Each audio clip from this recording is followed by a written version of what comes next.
Hello বন্ধুরা, আমি Sudip reaction চ্যানেলে সবাইকে স্বাগত।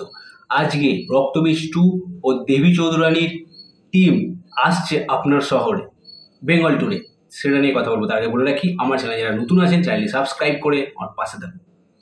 প্রথমে শুরু করব দেবী চৌধুরানী নিয়ে। শুরু হোক ভৈরবী যাত্রা।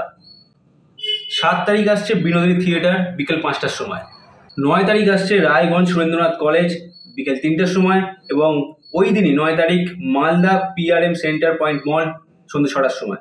11 তারিখ আসছে বারাসাত গভর্নমেন্ট কলেজ বিকেল 4টের সময়। 18 তারিখ আসছে বেতাই জয়ন্তী অ্যাথলেটিক ক্লাব হাওড়া আমতা, আমাদের আমতাতেও আসছে সন্ধ্যে 6টার সময়। 19 তারিখ আসছে স্টার মল মধ্যমগ্রাম বিকেল 5টার সময়।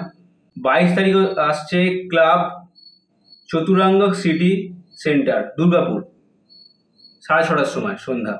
23 তারিখ আসছে তারাপীঠ মন্দির ভোর 6টার সময়, এবং 23 তারিখ সবুজ সংঘ GT রোড বর্ধমান সন্ধ্যে 6:30টার সময়।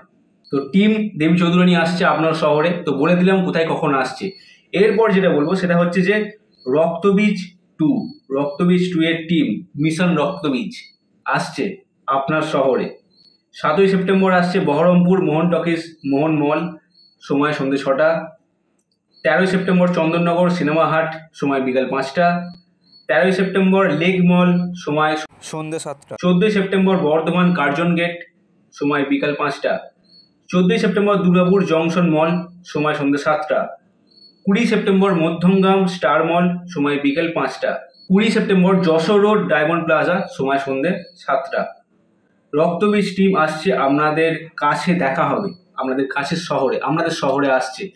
তো টিম রক্তবীজ 2 আর টিম দেবী চৌধুরানী দুটোই কিন্তু মাঠে নেমে পড়েছে বেঙ্গল ট্যুরের জন্য। হ্যাঁ, তবে দুটোর নাম কিন্তু আলাদা। একটা হচ্ছে দেবী চৌধুরানীর জন্য হচ্ছে ভৈরবী যাত্রা, আর রক্তবীজ 2 এর জন্য হচ্ছে রক্তবীজ 2 মিশন। কিন্তু এইসব তো মেনে নিলাম, কিন্তু এই যে বেঙ্গল ট্যুর, এটা প্রথম শুরু করেছে কে? আমাদের মেগাস্টার দেব, খাদান থেকে। এমনকি এই রঘুরাগাতেও বেঙ্গল ট্যুর করছে দেবদা, আমরা সকলেই জানি। তো এই যে স্ট্র্যাটেজি ফলো করেছে উইন্ডোজ প্রোডাকশন বা এডিটেড মোশন পিকচার্স, তো দারুণ লাগছে। যাই বলো, দারুণ লাগছে। দেবদার এই স্ট্র্যাটেজি ফলো করে সত্যিই ভালো লাগছে দেখে। কারণ গ্রাউন্ডে নেবে মানুষের কাছে পৌঁছে প্রমোশন না করলে সিনেমার চলা কিন্তু খুব দায়, খুব সমস্যা। বক্স অফিস কালেকশন কিন্তু নেমে যাবে। কারণ রঘু ডাকাতের যা হাইপ আছে, আমরা সকলেই জানি রঘু ডাকাতের এই মুহূর্তে যা হাইপ আছে, আর এইরকম বেঙ্গল ট্যুর করলে মানে বিশাল, মানে একটা দারুণ বক্স অফিস কালেকশন আমরা দেখতে পাবো রঘু ডাকাতের জন্য। তো তাকে টেক্কা দিতে গেলে বাকি যে সিনেমাগুলি আসছে রক্তবীজ 2 এবং দেবী চৌধুরানী, তাদেরকেও কিন্তু মাঠে নেমে এরকম প্রমোশনটা করতে হবে, আর তারা কিন্তু তাই করছে। দেবদার দেখানো প্রমোশন স্ট্র্যাটেজি তারা ফলো করেছে, এটা দেখে সত্যিই খুব ভালো লাগছে, সত্যিই খুব ভালো লাগছে। গ্রামে গঞ্জে অনেক জায়গায় আছে যেখানে মানে সিঙ্গেল স্ক্রিনগুলো বন্ধ হয়ে গেছে, সেখানকার মানুষ জানেই না কি সিনেমা আসছে। দুর্গাপুজোর সময় কি সিনেমা আসছে অনেকে জানেই না। তো সেই সব জায়গায় গিয়ে যদি প্রমোশন না করে, সেই সব জায়গায় গিয়ে যদি মানুষদেরকে না জানায়, তাহলে মানুষ জানবে কি করে? তো এই যে প্রমোশন স্ট্র্যাটেজি, এটা সত্যিই খুব ভালো বিষয়, আমার সত্যিই খুব ভালো লাগছে দেখে। আমি এটাই বলবো যে সবসময় তো শহর কেন্দ্রিক প্রমোশন করলে হয় না। গ্রামের মানুষ মানে সিঙ্গেল স্ক্রিন যেটা মেনলি, তাই নয়? মানে একটা সময় ছিল যখন গ্রাম বাংলার মানুষ সিনেমা দেখতো, প্রচুর সিনেমা দেখতো, শহরের মানুষও দেখতো, কিন্তু গ্রাম বাংলার মানুষ যে সিঙ্গেল স্ক্রিনগুলো ভরে দিত, সেইখানেই তো কালেকশন হতো। সেই সময়টা তো ফিরিয়ে আনতে হবে, তাই না? তো আমার মনে হয় যে এখন তো অনেক সিঙ্গেল স্ক্রিন বন্ধ হয়ে গেছে, কিন্তু তবুও যে সিঙ্গেল স্ক্রিনগুলো আপাতত খোলা আছে, যেরকম আমি বলছি আমাদের হাওড়া যে কটা আছে, যেরকম হাওড়া আন্দুলে একটা আছে, আন্দুলে দুটো আছে, একটা স্বপ্না, একটা ওয়েলিংটন।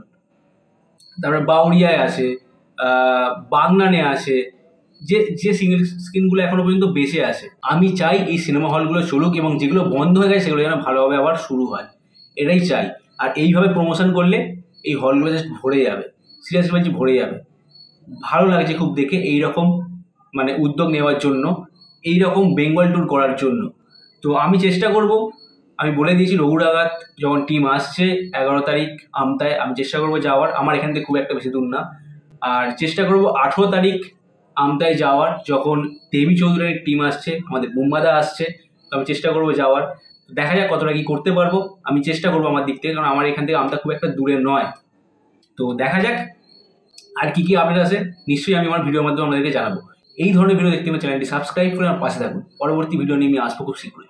ভালো থাকবেন ও সুস্থ থাকবেন।